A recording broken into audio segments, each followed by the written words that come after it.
বন্ধুরা সম্পূর্ণ পর্বটি দেখতে চ্যানেলটিকে সাবস্ক্রাইব করুন। যাকে সবাই চোর বলে অপমান করল, সেই কিনা নিজের প্রাণ বাজি রেখে ধরল আসল অপরাধীকে। লাজু কি পারবে মাঝরাত্রের নির্জন বাগানবাড়িতে ময়ূকের মুখোমুখি হতে, নাকি বনলতার ষড়যন্ত্রে আবারও ফেসে যাবে সে? সবটা জানতে ভিডিওটি শেষ পর্যন্ত দেখুন। লাজু ফোনের অপাশে ময়ূকের গলার স্বর শুনে এক মুহূর্তের জন্য স্তব্ধ হয়ে যায়, কিন্তু সে জানত এই সুযোগ হাতছাড়া করলে নিজেকে নির্দোষ প্রমাণ করা আর কোনোদিন সম্ভব হবে না। ময়ূক যখন 15 লাখ টাকার দাবি জানিয়ে ঠিকানাটা বলে দেয়, লাজু তখন নিজের গলার স্বর যতটা সম্ভব বনলতার মতো অনুকরণ করে শুধু বলে, ঠিক আছে, আমি পৌঁছে যাব। ফোনটা রাখার পর লাজুর বুকটা দুরু কাঁপছিল, কারণ সে একা এত বড় একটা ঝুঁকি নিতে চলেছে। একদিকে তার হারানো সম্মান ফিরে পাওয়ার লড়াই, আর অন্যদিকে বনলতার আসল রূপ সবার সামনে আনার জেদ। লাজু জানে অনুভব তাকে সাহায্য করতে চায়, কিন্তু এই মুহূর্তে অনুভবকে কিছু জানালে হয়তো পরিকল্পনা ভেস্তে যেতে পারে, কারণ অনুভব রাগের মাথায় কোনো ভুল পদক্ষেপ নিয়ে ফেলতে পারে। লাজু সিঁড়ির নিচে নিজের বিছানায় গিয়ে বসে ভাবে কিভাবে সে সবার চোখ এড়িয়ে ওই নির্দিষ্ট ঠিকানায় পৌঁছাবে। বাড়ির সবাই তখন নিচে হোলি খেলায় মেতেছে, আবিরের রঙে সবার মুখ ঢাকা। এই সুযোগটাই কাজে লাগাতে চায় লাজু। সে একটা পুরনো চাদর দিয়ে নিজেকে ভালো করে মুড়িয়ে নেয়, যাতে দূর থেকে কেউ তাকে চিনতে না পারে। বাড়ির পেছনের দরজা দিয়ে সে চুপি চুপি বেরিয়ে আসে। রাস্তার মোড়ে এসে একটা রিকশা নিয়ে সে ময়ূকের বলা সেই নির্জন বাগান বাড়ির দিকে রওনা হয়, যেখানে ময়ূক তাকে ডেকেছে। অন্যদিকে বাড়িতে তখন উৎসবের আমেজ থাকলেও অনুভবের মন পড়ে আছে লাজুর দিকে। সে লক্ষ্য করে লাজু তার জায়গায় নেই।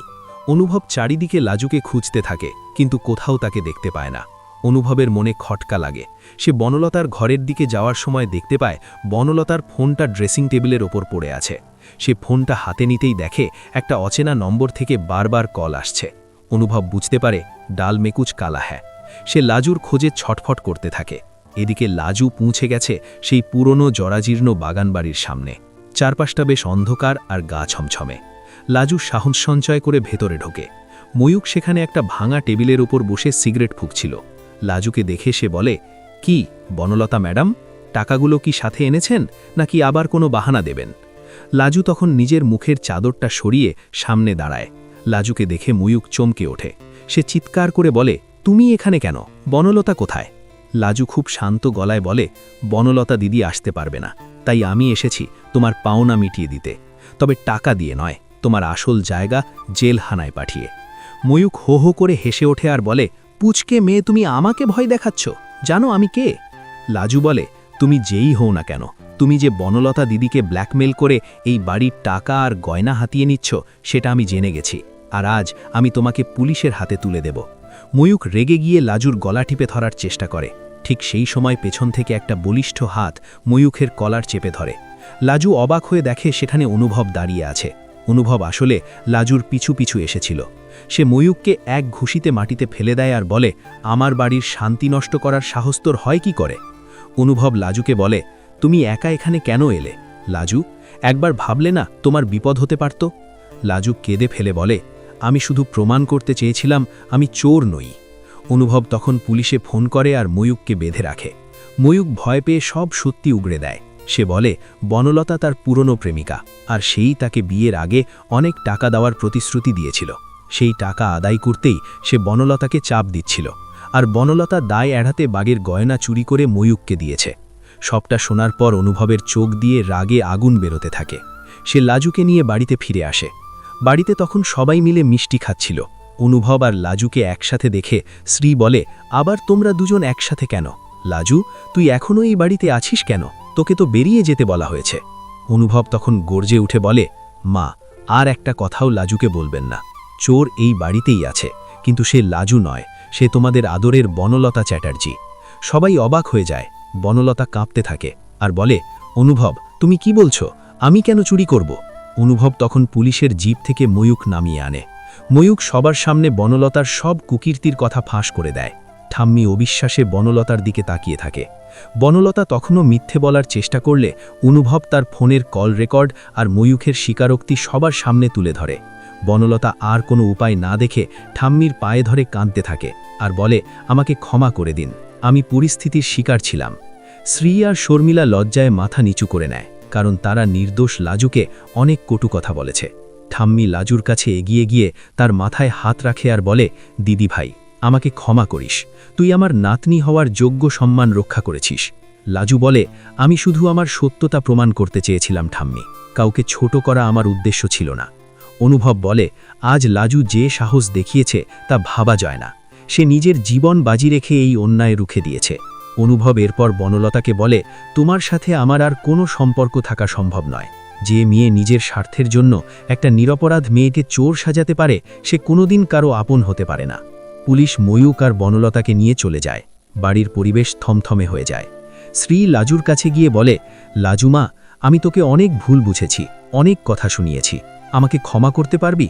লাজু শ্রীয়ের হাত ধরে বলে, আপনি তো আমার মায়ের মতো মা, মা কি কখনো মেয়ের ওপর রাগ করে থাকে?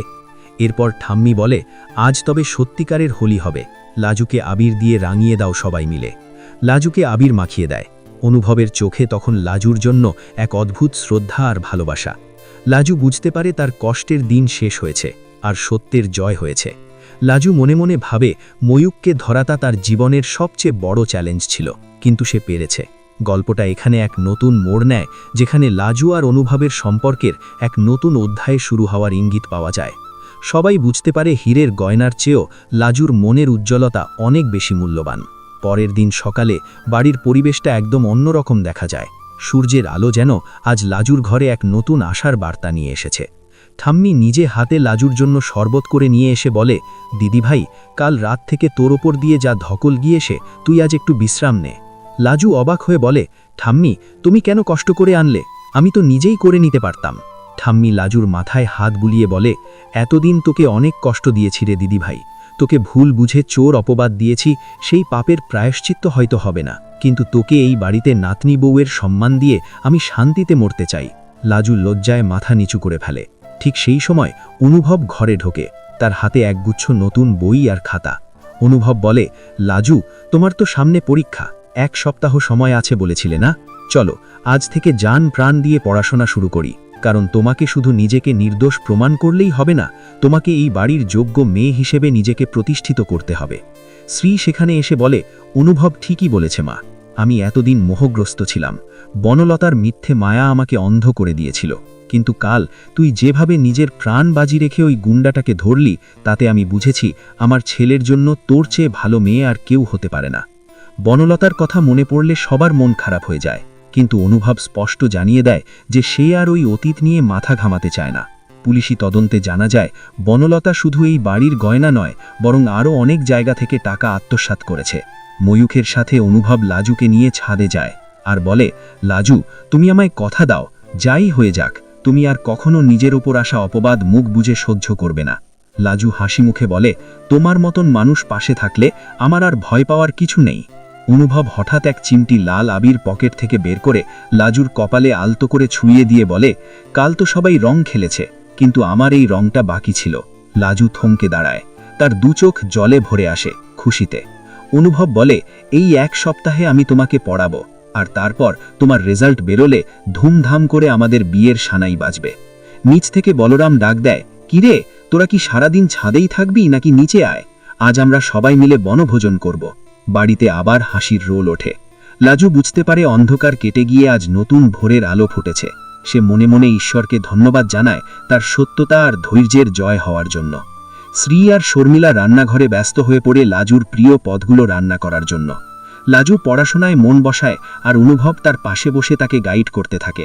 গল্পের এই নতুন মোড়ে এসে লাজু যেন এক অপরাজিতা হয়ে ওঠে, যে নিজের সম্মান ফিরে পাওয়ার লড়াইয়ে জিতে আজ সবার মনের মণিকোঠায় জায়গা করে নিয়েছে। ঠাম্মি দূরে দাঁড়িয়ে ওদের দুজনের দিকে তাকিয়ে মনে মনে বলে, আমার বাড়িটা আজ পূর্ণ হলো, এবার শুধু 4 হাত এক হওয়ার অপেক্ষা। বন্ধুরা, লাজু যেভাবে নিজের সম্মান ফিরে পেতে লড়ছে, তার এই সাহসিকতা যদি আপনাদের ভালো লেগে থাকে, তবে ভিডিওটিতে একটি লাইক দিয়ে আমাদের উৎসাহিত করুন। আপনার কি মনে হয়, বনলতাকে কি বাড়ির সবাই ক্ষমা করে দেবে, নাকি তার যোগ্য শাস্তি হওয়া উচিত? আপনার মতামত অবশ্যই কমেন্ট করে জানান, আমরা প্রতিটা কমেন্ট পড়ি। গল্পের পরবর্তী ধামাকা পর্ব সবার আগে দেখতে ভিডিওটি বন্ধুদের সাথে শেয়ার করুন আর চ্যানেলটি সাবস্ক্রাইব করে আমাদের পাশেই থাকুন।